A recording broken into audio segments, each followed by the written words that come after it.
Let's get this. That's all right, not a problem. Okay, we'll get our Tuesday, December 13th meeting of the Webster County Planning and Zoning Commission started with roll call. Margot Knipple, I am here. Tyler Lane. Here. Laura Kelly is absent. Gary Nelson. Here.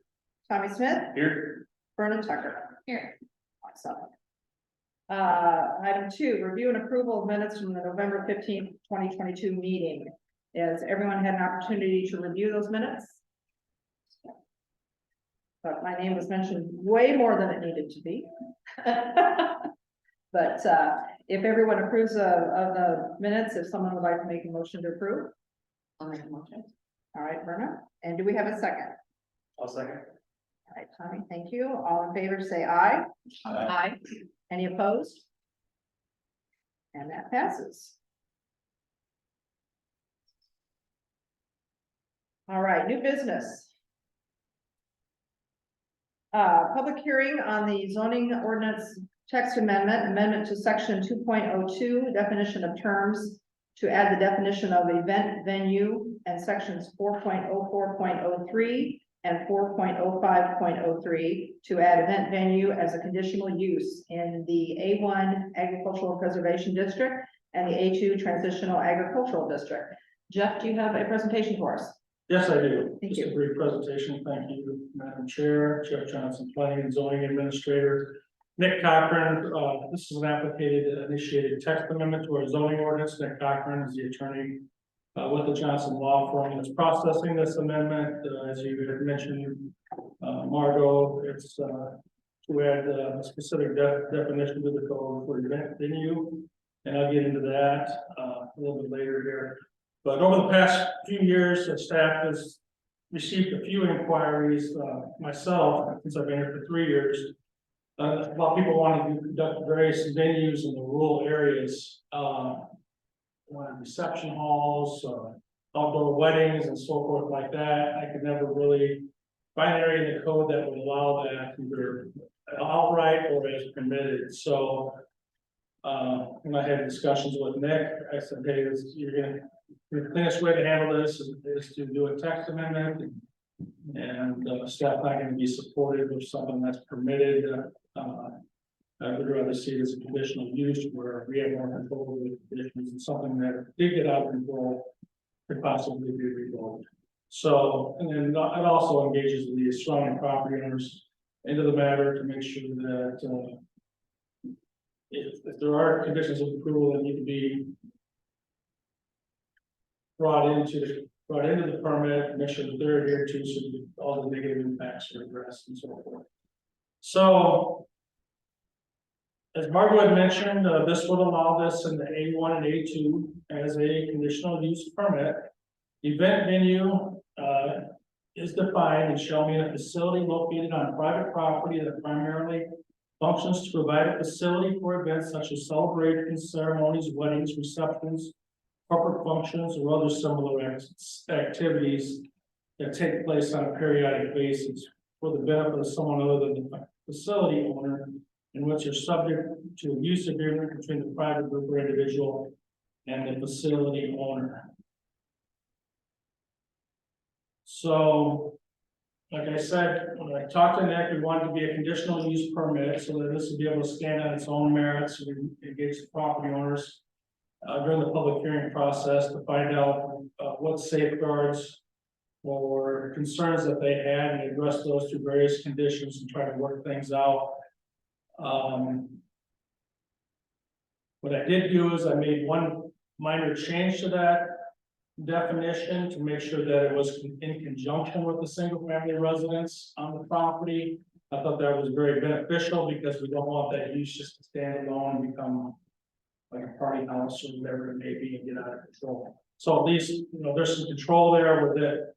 So that's a condition of the conditional use permit. We can make that either a security or a caretaker's residence or both, depending on what the feel is, and that also provides an added benefit to that area. It also allows that property owner to take pride in that establishment. So again, our staff believes that conditional use permits is the right way to go. So everything's vetted out, and like I said, it can't be revoked, or, if the conditions are not adhered to. And so forth, so staff does recommend approval of this text amendment. I don't know if there's anything you wanted to add, Nick, to this, but, this is your opportunity. No, I think that covered it pretty well. And maybe just add that we think that event venues fit well within areas that are currently zoned A1 or A2, without having any adverse or significant changes to the character of the neighborhood. Otherwise, I'm happy to answer any questions, but I think that covered it pretty well. Do we know if these type of events have already taken place on different properties out there that just, There probably are some that are out there that are going on, that, yeah. That, if we do get complaints on them or concerns or issues, then we'll have to report, they'll be required to process an additional use permit. If they are in the ag areas, they're operating illegally, then. But that's something I'll have to talk to the county attorney, but most likely, that most likely be, I don't know what they, right, so. because that was kind of gonna be my next question, was, have there been any complaints to like the law or anything of these going on and kind of getting carried away, or noise or disturbances to any of the neighbors in the area? Has there been? 3 years that I've been here, I've never received a phone call, or, hey, there was a reception of a band or a party being played here, and there was an issue or concern, or there's a lot of traffic, or whatever the issue may be. As far as I'm concerned, I'm not aware of anything that's out there. First stories that there's maybe might be a couple places out there that are offering event venues right now, so.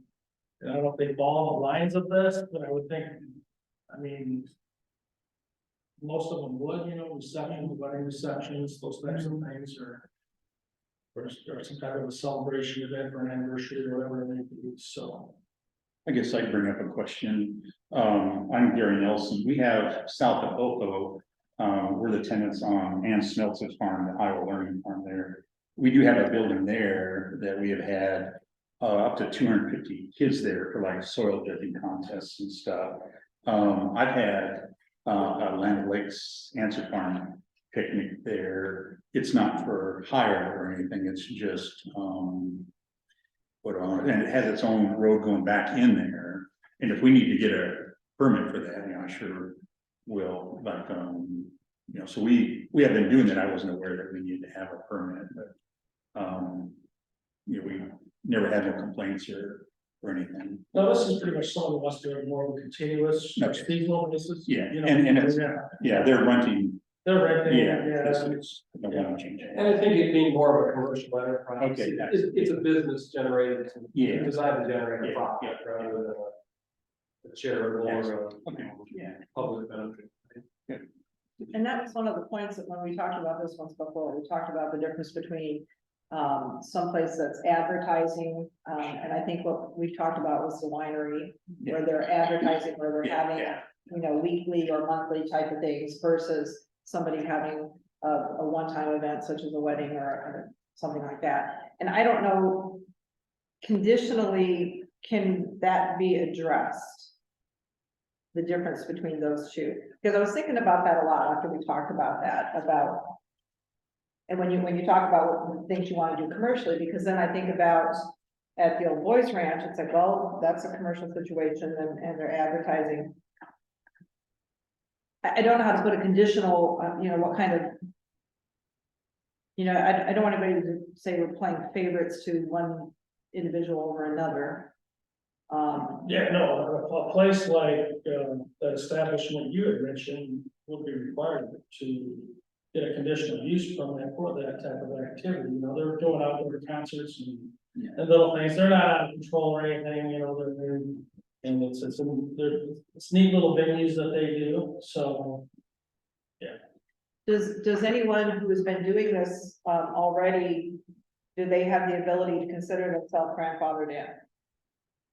I don't believe so. No, Okay. that's not the case, no. Okay, if someone who has had weddings before on their property or what have you. Right now, they would be operating illegally, so they would need to come in and apply for this. if they're doing it for hire, is that correct? Like if we were to do a wedding at our house, say a family member. Yeah, Yeah. cause that's what I was saying. Not- We did that at on Yeah. our acreage. Our son got married and we had the reception, the rehearsal, the wedding, everything was on our property. And it had about 200 people. So it's like, okay, so if a family did something like that, is that something that's considered where they have to get a permit? Well, I don't think we wanna get into, I mean, that's a one-time deal, or Right. maybe once every 3 or 4 years, your daughter or son, you know, so. That's what I I'm, would not encourage you to get too deep in thought in this, I mean, you know, because I mean, you can think about all these different scenarios. I mean, this is all set up with the person that's doing it, and rent the place out every weekend, Yeah. you know. so it is, Yeah. that's what I'm thinking, is like, is this where we're going to get in the weeds, is this where people are going to start going, okay, we can't have the kids wedding, or we can't do a family wedding, or we can't, you know, things like that, it could be. If You're a you big look at the family. definition law, we're talking about a facility that the primary function is to host these events. So Right, if it's your backyard, nobody's gonna argue that yeah, having one reception there makes it the primary function. and I didn't It's think of that, something with an eventuation. right, I mean, exactly. yeah. And when I read this, I wasn't thinking about it, it was just here as we were going across that, I thought, shoot, you know, like when my son got married, I'm like, that fall Yeah, there. and that's a good point, Vern, and I think about my neighbors who they maybe had a graduation party or possibly one of the weddings there, and gosh, it was a great place, and well, hey, my kid's gonna get married, can we come use your farm? Then, Then it's. then. Then it changes over to, and I mean, and they have whole buildings that they renovated for that purpose. There's still buildings within their farm site, Right. but they were renovated with the thought process of using them Using it for, for that Yes. particular type of an event. yes. That's my understanding. I mean, when the tent goes up, you just know something's going on there. Yeah, I mean, yeah, we had a huge tent that we put up, cause Yeah. in the summer, you got a plan for Mother Nature, so. And that's almost the exact scenario where my clients, they live there, it's their whole place, but they've got a barn that's been renovated and would be an ideal venue, and they'd like to rent it out periodically to somebody outside the family. Yeah, which I think is awesome. I think it's an awesome way to repurpose a building and, to have something like that. I just want to make sure when we're conditional use, we're not Yeah. going to appear to be favoring any individual over another individual. And any of these people that have already had events say, well, wait a minute, I'm grandfathered in because I've already had events and you didn't have a permitting process prior. That type of thing. And is there something that? My question too was, are these people that have had them in the past and didn't have to get a permit, are they going to be notified somehow when they know that, okay, they're going forward, you have a permit? I don't have a specific list in my office, or Right. once an issue or a complaint comes up, and then it's like, okay, the violation notice goes out, how do we clean this up? Right, So, yeah. because that's what I'm saying, yeah, we've already got them that have been going on, how do they support, we've never gotten one before, and it's like, yeah. Well, you could put a positive spin on it and do an article for the Messenger and just say that it was something that we passed and It is a more popular thing Well, that's going on, yeah. and it's growing, because it is, and it's definitely need, it's not just Webster County that has that need. Well, I think right now, we're losing a lot of business. Yeah, exactly. Because these places are located in those. There's one in Boone County, I know, but and it's out on the farm, Yeah, my nephew got married there, it's awesome, I'm like, this is exactly what we need closer to home. no doubt. I mean, it's very, sorry. Yeah, I mean, that's a very good point. So what I'll do is I'll carry that conversation with Darren Driscoll to see how we want to handle that. Other places that I've worked at, events, but other things and how we grandfather things in was that, yeah, like you said, hey, if you're out there operating, let us know, and then we just put you on the list that you're operating, and maybe we don't want to put you through this rigorous process, or I don't know, there's different ways to and say that they are grandfathered, so to speak. They've been there for so long, they haven't caused an issue or problem, or do we just make them? I'll talk to Darren about that. Okay, Yeah, but yeah, I mean, and it will come up. I mean, It's not gonna come up, over the next 2 weeks, it will come up, maybe 2, 3, 4, 5 years from now, someone's gonna come again, so. I guess I don't wanna be that one young couple that says, well, we gotta, if we wanna go to this place and we have to get a permit, and but we can go to this place and we don't have to get a permit, and then, infighting. But I ensues. think I don't think the couple would be required to. get No, a no. permit, The facility. The are. facilities would, but if that made a difference on whether or not somebody offered that, I mean, like I said, I'm trying to keep it the most positive we can for that purpose. Some of these places, and I think the courthouse is listed on a site for movie sets. I don't know if I can't even think of the name of the website, but it's places in Iowa that if you are a movie producer, that type of thing, and you're looking for, this era, time period of courthouse or a certain building, and people can take their places and put them on this registry and say, we're available for filming, or if you want to come in and do that type of thing.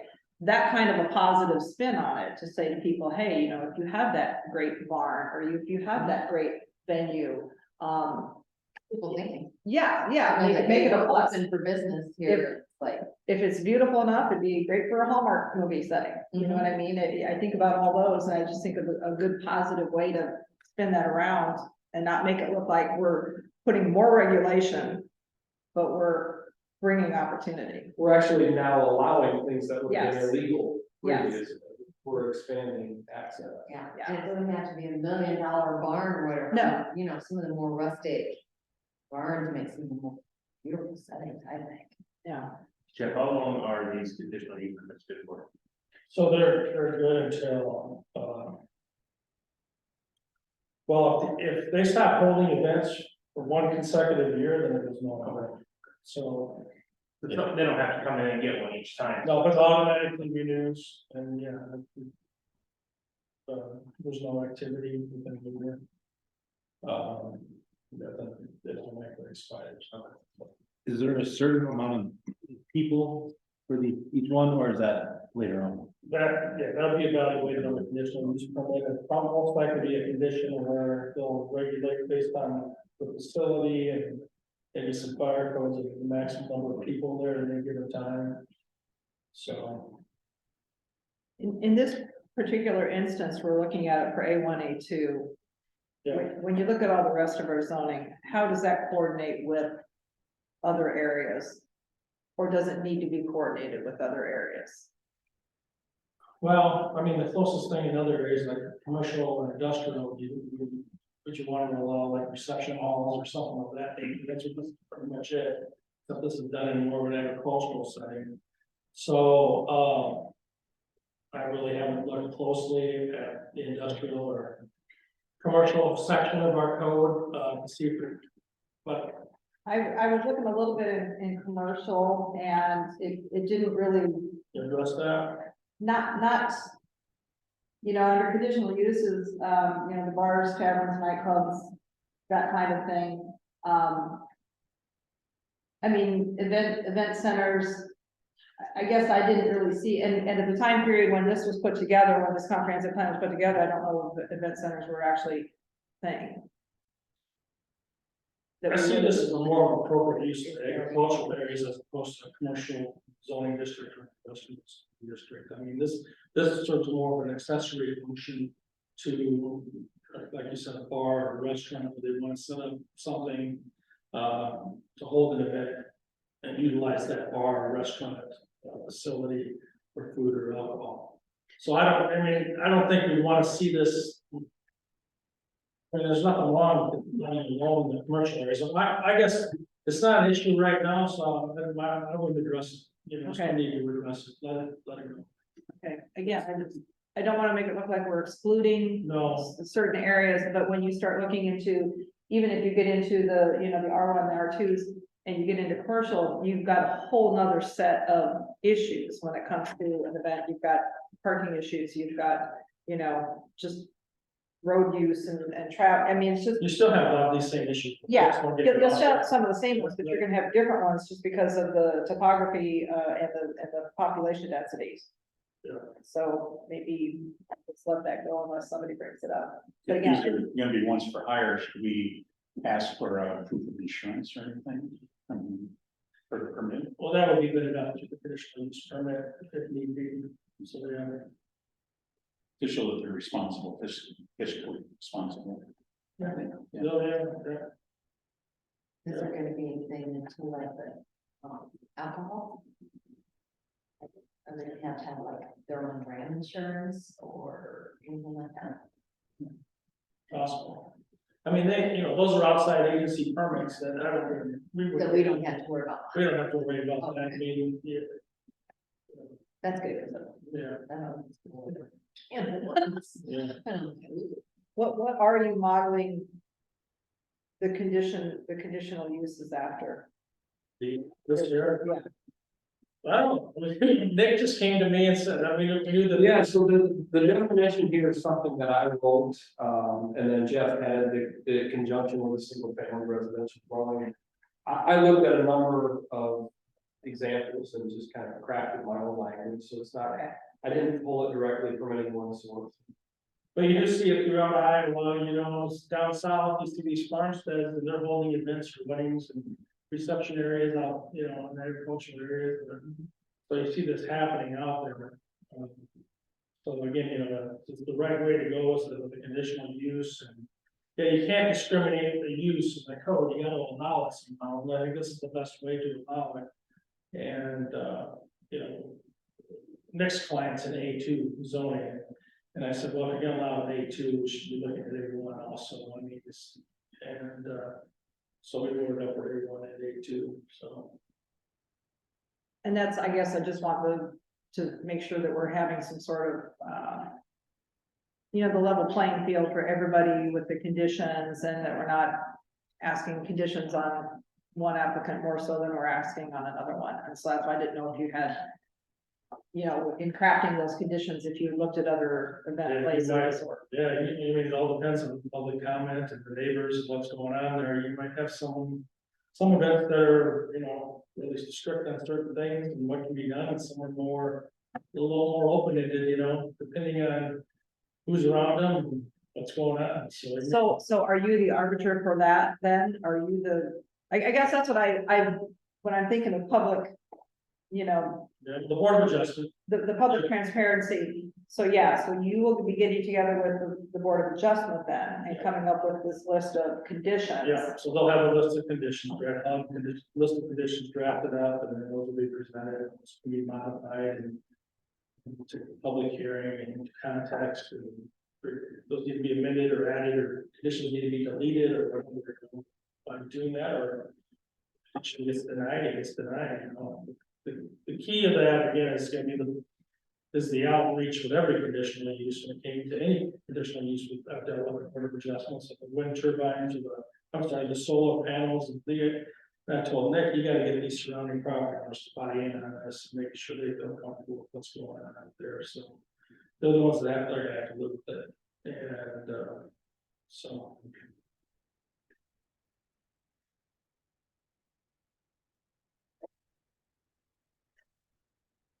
Anyone else have any additional questions? Okay. What's that? No, those are just the ones that I. So, Good discussion, yeah. Good I discussion. guess it's always my concern when you talk about conditional use permits, to make sure that the conditions. I don't think you want it to be permitted. You don't think you want it to be a permitted use in A1. No. I mean, I think it should have conditional, I think there should be conditions. But I wanted to just make sure that we're looking at those same conditions for the same. Just like when you bring up wind turbines, well, there's a whole set of conditions that you look at for wind turbines and solar panels and stuff. For this, we're gonna, hopefully you have a template of, these are some of the things that we need. And obviously, because of different areas, there could be different conditions, but kind of make sure that we're, asking the same conditions of all applicants, I guess. Yeah, and that's really up to the Board of Adjustment to make sure that they're being consistent. I sit on the Board of Adjustment for the city, and that's the conversation we have at every meeting. Are we treating this application the same way that we've treated all prior applications? Yeah. Otherwise, the Board of Adjustment gets sued, which is So, yeah, but it's really their job to make sure that they're being consistent in how they're assessing. But yeah, and this is pretty much the statement that goes right to the board to address noise, traffic, hours of operation, buffering, specific days, seasons of operation, odor, visual impacts. Well, that's just probably 90% of it right there. There may be, you know, we'll make sure that, I look at every single one of those and make sure we've got that addressed and making sure that, you know, the use fit. I don't know what's going. I mean, there may be something that comes in and it may not be appropriate, even though it's in the A1, A2, based on some type of situation around them, which may be an uphill climb and we might, I mean, I might not support it, you know, if the staff is, I have to give a recommendation. They can decide to move forward with it, but, you may have too many neighbors, you know, that does come up. You may have a row of houses, 20 houses that are zoned R2 or R3, and you're ag land here, and it's like, you want this, and that, it's like, well, that's not gonna go. And I think that's, Yeah, And that's, so because you need to be Yeah. good neighbors. you could try to buffer that, there's, that's almost, well, yeah, and there's been a couple instances that have come up for conditional use permits, so. the fact that our A1 and A2s are some of the largest areas for the county, largest zoned areas, I mean, that's opening up a lot of area. And that's why my question with the different other zoning areas, and we really kind of don't have that addressed, and it's like, well, that would be a completely different ballgame because of exactly those things. You know, being up against a housing, but the fact that we do have a lot of that A2 right close to some of these other ones. Yeah, Well, the good thing about it is it's not a slam dunk, you know, they come in and get a conditional use permit. You know, there's some work and, yeah, just like that golf course, up north. Deer Creek, the gentleman came in and they wanted to do a campground facility there. And then he did conditional use permit, and even though he was gonna locate it far away, there was still some impacts, and it's like. We knew what the public outcry was gonna be, it was just like. Then my recommendation was for denial, and it's just like, these guys have legitimate concerns with all that, so. He didn't move forward, so. Yeah, and this is no different, I mean, you gotta make sure that the use kind of fits with conditions and so forth, so. well, if no one else has any other questions. Mr. Cochran, any other comment you'd like to make? Okay, But I will follow up with Darren, other conversation. okay, And those existing ones that are out there and I'll get those. okay, all right. I'm gonna assume we want to vote on this, Yes. all right.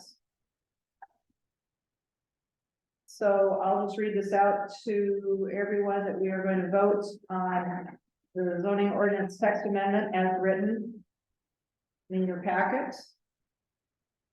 Would you like roll call vote, Jeff, or?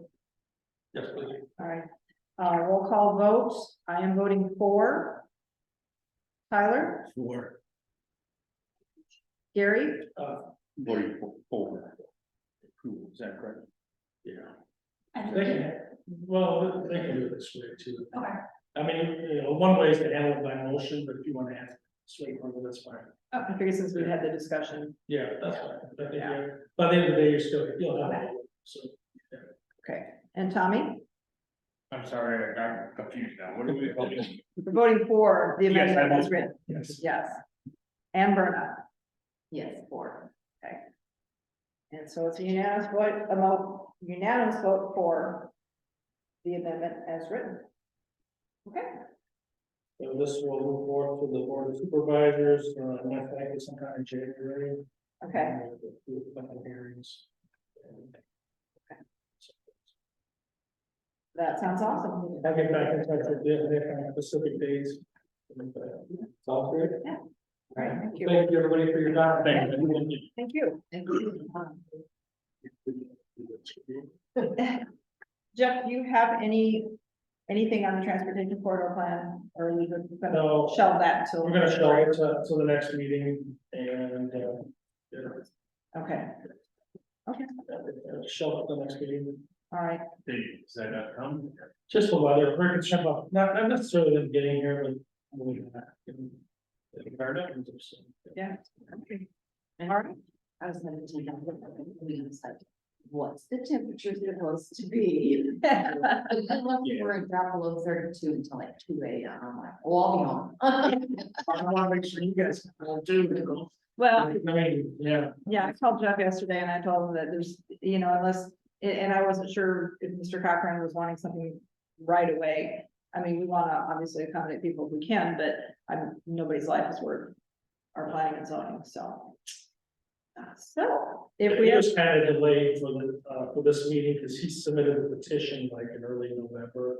okay, Or maybe it's late October, or his May October. I couldn't get him on the November meeting, so Yeah. it's a little December, so it's kind of, you know. But it's fair enough that we took care of it tonight, so appreciate that. all right, well, then we have a motion to adjourn from anyone? All right, Gary, and do we have a second? I'll say.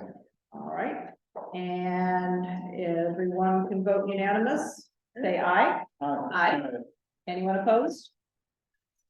We are adjourned. Thank you, have a Merry Christmas. Thank you.